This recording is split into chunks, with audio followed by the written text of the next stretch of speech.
নমস্কার, আমি দিয়া। তোমাদের সকলের স্নেহাশিস নিয়ে শুরু করছি আজকের আরেকটি ভিডিও। আজ যে ভিডিওটা দেখছো এটা হবে মেলা সংক্রান্ত। তবে এটা শান্তিনিকেতনের পৌষ মেলা নয়, দুর্গাপুরে কল্পতরু উৎসব হচ্ছে, সেখানেই বসেছে এক বিশাল মেলা। সেই মেলাতেই কীভাবে কী কিনলাম, জিনিসপত্র কীরকম কী দেখলাম, সেই সবটা শেয়ার করব তোমাদের সাথে এই ভিডিওটার মাধ্যমে। তো চলো ভিডিওটা দেখতে থাকো আমার সাথে। তো প্রথমেই মেলায় ঢুকে এত রাইড দেখতে পেলাম। তারপরেই খুব চ্যালেঞ্জিং একটা জিনিস, সেটা হচ্ছে টার্গেট ফিক্সিং। তো এবারে দেখলাম খুব চ্যালেঞ্জিং ব্যাপারটা হচ্ছে ওই যে চক্রের মতো ঘুরছে, ওইটা খুব চ্যালেঞ্জিং। এমনিতে খুব ইজি ওই এগুলো ফাটানো বেলুনগুলো, কিন্তু ওই রকম চক্রটা ঘুরছে দিয়ে ওটাকে ফাটানোটা কোয়াইট চ্যালেঞ্জিং ইউনো। তারপরেই চলে এলাম বিভিন্ন দোকানে। তারপরে এসেই দেখতে পেলাম যে আমি দোকান থেকে একটা চপার কিনেছিলাম, সেটা 250 টাকা দাম নিয়েছিল, আর মেলায় সেম জিনিস বিক্রি হচ্ছে 100 টাকা। তো দোকানওয়ালাটা আমাকে হাইফাই রেটে ঠকিয়েছিল, সেটা দেখে মনটা খুব খারাপ হয়ে গেল। এক গাদা লাবুবু বিক্রি হচ্ছিল, খুব কিনতে ইচ্ছা হচ্ছিল। আর এই সমস্ত মেলা মানে এই দুর্গাপুর বলো, শান্তিনিকেতন বলো, এই সমস্ত মেলাতে হ্যান্ডমেড জিনিসপত্র প্রচুর। আর দেখো সেই ছোটোবেলাকার স্মৃতি হিসেবে খেলনাবাটি কি সুন্দর সামনে চলে এলো।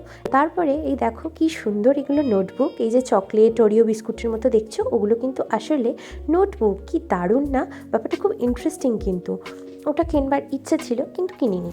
তারপরে কি সুন্দর ঘর সাজানোর সমস্ত অ্যাস্থেটিক জিনিসপত্র, রান্নাঘরের যে কি সুন্দর সব জিনিসপত্র দেখে মন ভীষণ খুশি হয়ে যাচ্ছিল। তারপরে এখানে বেকারি সেন্টারও বসেছে, এগলেস কেক ছিল। তারপরে এই জামা কাপড়ের দোকান তো অজস্র বসেছে, দেখো কি সুন্দর সোয়েটার বিক্রি হচ্ছে।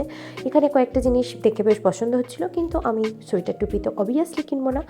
তারপরে ওখান থেকে ওখানে যে কতগুলো স্টল বসেছে তা হয়তো গুণে শেষ করা যাবে না। তারপরে এই সোয়েটারের দোকানটা দেখো, শালের ওপরে এই সোয়েটারগুলো কি অপূর্ব দেখতে না।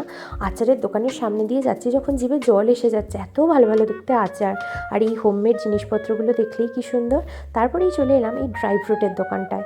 কি সুন্দর দেখো, কত বড় বড় সাইজের খেজুরগুলো দেখছো, দেখেই মন ভালো হয়ে যাচ্ছে। এখানে যে কত রকমের ড্রাই ফ্রুট রয়েছে তা বেশিরভাগেরই নাম একদমই জানি না, কিন্তু ড্রাই ফ্রুটগুলো দেখে কি ভালো লাগছিল। মনে হচ্ছিল সব জিনিস একটু একটু করে নিয়ে যাই, কিন্তু ড্রাই ফ্রুটের খুব দাম জানো। তো তারপরে ওইখান থেকে একটা লেদারের ব্যাগের দিকে চোখ পড়লো।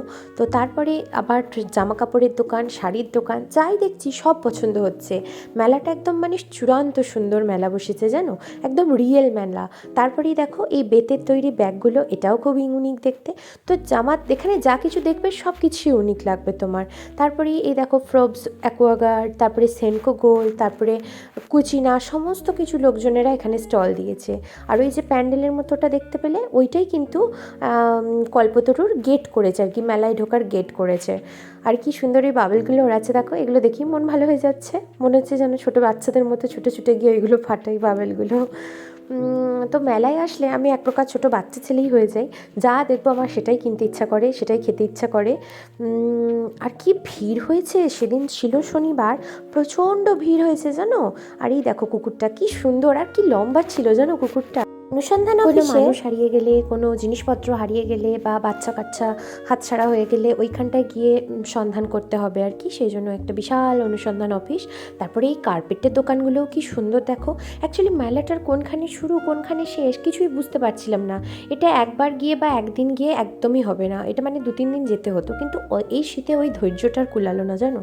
আর সেই জন্য একদিনে গিয়ে যতটা পেরেছি ততটা ঘুরে থাকবার চেষ্টা করেছি, কিছু কিছু জিনিসপত্রও কিনেছি।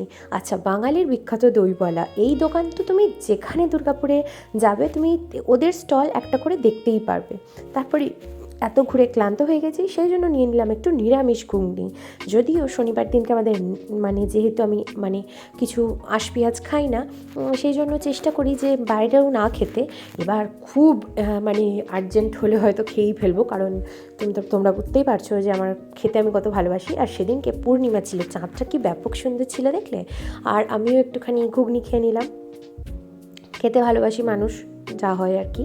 তারপরে আবার মেলা দেখতে শুরু করে দিলাম। হ্যান্ডমেড জিনিসপত্রগুলো দেখে না মানে সত্যি করে বলছি লোভ সামলাতে পারছি না। কিন্তু আমার দুর্গাপুরে না একদম রাখার জায়গা নেই জানো তো, সেই জন্য না বেশিরভাগ ক্ষেত্রে আমাকে দেখে ফিরে আসতে হয়। জিনিসপত্রের দাম মানে দাম করতে গিয়েও মনে হয় যে কোনো দরকার নেই, এখানে কথা বলারই কোনো দরকার নেই, কারণ আমি জানি যে আমার ঘরে রাখার জায়গা নেই। এখানে মানে দুর্গাপুরে আর কি সত্যি করে বলতে কি আমার ঘরের সাইজ ছোট, সেখানে জিনিসপত্র অনেক বেশি আমি ঢুকিয়ে ফেলেছি, তো তার ফলে এখন আর কোনো জিনিসের জায়গা নেই। এরপরে চলে গেলাম আবার একটা অন্য গেট দিয়ে বেনারস পানের দোকান দেখতে পেলাম প্রথমেই। ওখানে ঠান্ডার ওপরে বিভিন্ন মশলাপাতি দিয়ে বেনারসি পান বানিয়ে দিচ্ছে, ওটাও দেখতে খুব ভালো লাগলো। আর কি সুন্দর সুন্দর পুতুলগুলো বিক্রি হচ্ছে। তো এখানে মানে মানে প্রচণ্ড পরিমাণে ভালো ভালো জিনিসের দোকান বসেছে। আবার একটা বেকারি শপ বসেছে দেখতে পাচ্ছ, মানে প্রচুর এখানে কেকের দোকান বসেছে, খাবারের দোকান তো মানে অজস্র। এখানে কি সুন্দর সুন্দর গয়নাগাটির কালেকশানগুলো দেখো, এগুলো দেখেই তো মনে হচ্ছে সব নিয়ে নিই। যা দেখতে পাচ্ছি আমার মনে হচ্ছে সব কিনবো, কিন্তু সেটা তো সম্ভব নয়। চাঁদটা মানে সেদিনকে সত্যিই নজর কাড়া ছিল, চাঁদ একদম রেড মুন হয়েছিল। এখানে জাদুকরি জিনিসপত্রের দোকানও বসেছে, যারা ম্যাজিক ট্যাজিক দেখায় তাদের জন্য জিনিস, বাচ্চাদের খুব আকর্ষণীয় জিনিস এটা।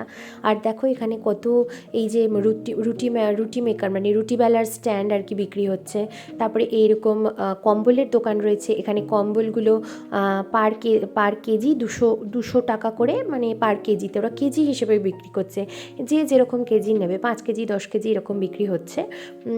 তো তারপরে এই জায়গাটা পুরোটাই জামা কাপড়ের দোকান ছিল, মানে এই পুরো রোটা জুড়ে পুরোটাই জামা কাপড়ের দোকান বসেছিল। দেখো ইভেন জুতো অবধি বিক্রি হচ্ছে। বাবা যায় একটা মেলায় সব জিনিস বিক্রি হচ্ছে। আর এই কার্পেটের দোকানগুলোও খুব নজর কাটছিল, কি সুন্দর দেখতে দেখো কার্পেটগুলো, কি অ্যারিস্টোকেট দেখতে না, মানে একদম অ্যাস্থেটিক ব্যাপার স্যাপারে ভরপুর মেলা। কল্পতরুর মেলায় এসে বোলপুর শান্তিনিকেতন যে যেতে পারিনি তার জন্য কোনো দুঃখই থাকলো না। এখানে প্রায় ওখানকার সমস্ত জিনিসই উঠে চলে এসছে। ইভেন একটা বোলপুর শান্তিনিকেতনের স্পেশাল দোকানও দিয়েছে, যদিও বেশিরভাগ জিনিসই ওইখানকার স্টাইলেই আর কি, হ্যান্ডমেড জিনিসপত্র, ডোকরা বা এই সমস্ত যে জুয়েলারির দোকানগুলো যা দেখতে পাচ্ছ এগুলো বেশিরভাগই কিন্তু ইয়েতে মানে এখানে উঠে এসেছে। আর জানো তো আমি না মেলায় একটা স্ট্যান্ড কিনেছি, সেলফি স্ট্যান্ড, তো মানে সেটা কিনে তো আমি মারাত্মক এক্সাইটেড, আমি এত খুশি হয়েছি ওই স্ট্যান্ডটা কিনে। আর একটা খবরের কাগজের মতো দেখতে বিছানার কভার মানে বেড কভার বিক্রি হচ্ছিলো, ওটা দেখেও খুব ভালো লাগলো। এবং প্রত্যেকটা জিনিসই ভীষণ সুন্দর, তুমি যদি একটুখানি দেখে জিনিসপত্র নিতে পারো না, এখান থেকে প্রচুর ইউনিক জিনিস বেরোবে জানো। আর জানো তো যত রাত বাড়ছে না মেলায় তত ভিড় বাড়ছে। তো যাই হোক, আর কল্পতরুর এই যে মেলাটা গ্যামন ব্রিজের মেলা, এটা আমার বাড়ির থেকে বেশ অনেকটা দূরে, তো সেই জন্য আমি এখানে বিশেষ রাত অবধি তো আমার থাকা সম্ভব নয়, সেই জন্য মোটামুটি 6:30 7টার মধ্যেই আমাকে ওখান থেকে বেরিয়ে পড়তে হয়েছে। তো মেলা দেখা তো আমি খুব সুন্দর দেখলাম। এখানে দ্বিতীয় দিন যাওয়ার ইচ্ছে ছিল, কিন্তু ঠান্ডার জন্য আর যাইনি জানো। একদিনের মধ্যে যতটা সম্ভব ঘুরে দেখেছি, যতটা সম্ভব মানে হয়েছে কভার করেছি। তো মেলার ভিডিওটা আমি এখানেই শেষ করছি। আর এখানে কি কি জিনিস আমি কিনেছি সেটা আমি ভিডিওর লাস্টে অ্যাড করে দিচ্ছি, চলো দেখে নাও আমি কি কি কিনেছি। একটা মাটির ঘোড়া কিনেছি, কাপ কিনেছি, গোপালের সোয়েটার কিনেছি, এই স্ট্যান্ডটা কিনেছি, তাছাড়াও একটা ব্যাগ কিনেছিলাম জানো। ও ভিডিওটা আমি এখানেই শেষ করছি, কেমন লাগলো অবশ্যই জানিও। দেখা হবে পরের ভিডিওতে খুব তাড়াতাড়ি।